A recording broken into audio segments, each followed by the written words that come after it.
Hello everybody, welcome to my another video.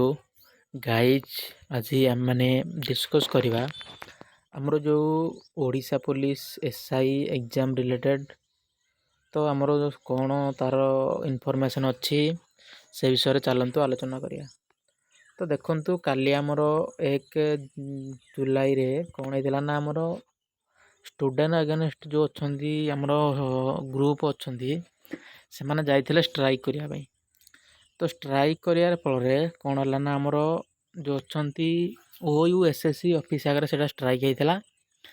तो सेठी जो अछंती आमर चेयरमैन अछंती सी आसिकी तापर सी तार कौन बाइट देइथिले। तो चलतु कौन कौन सब कही से विषय में आपको डिटेल रे कहूँ। तो देखंतु चलित वर्ष अक्टोबर शेष सुधा एसा परीक्षा हेबा नहीं से काली प्रेस मीट रे कहिसंती सूचना देले OUSSC अध्यक्ष रश्मि रंजन स्वाई।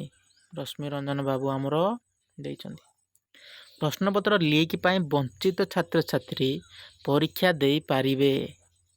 तो जो पिला माने सब आमर अरेस्ट होइथिले कौन पे 15 लाख 20 लाख लेखा देई तो से माने भी सेथिरे परीक्षा दे पारिबे बोली एथिरे उल्लेख अछि। बयस गड़ी जाता पिला सियोरटी तो जो मानकर ओभर एज नहीं सब केस करथिले से मानकर आहुरी वर्ष 2 वर्ष अधिक हो गलानी तेणुक से एग्जाम को दे पारिबे। आवेदनकारी मध्य नुआ अप्लाई हेबनी। परीक्षा पैटर्न सिलेबस कौन प्रकार परिवर्तन हेबनी। त्रुटिशून्य परीक्षा करने सरकार प्रतिश्रुतिबद्ध नहीं। तो आ गोटे जिनस देखंतु एटा आज पेपर कटिंग बाहरी चलित वर्ष अक्टोबर सुधा पुलिस एसआई हो बोली एटा मध्य आज बाहरी।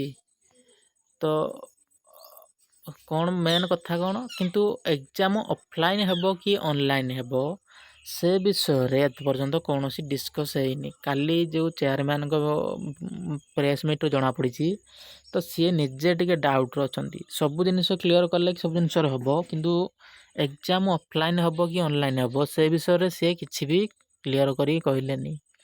तो TCS बोधे करिया पाई मते जा लागुची TCS करिवो ऑनलाइन रे एग्जाम मते होई पारे पॉसिबिलिटी अछि 50-50 किंतु हाई कोर्ट ऑर्डर अनुसार थिला हमरो केस कर हेतिला कि चेंज होई पारिबोनी किंतु तथापि न्यू बोर्ड हेछि तो से तार इच्छा अनुसार एग्जाम करिवो।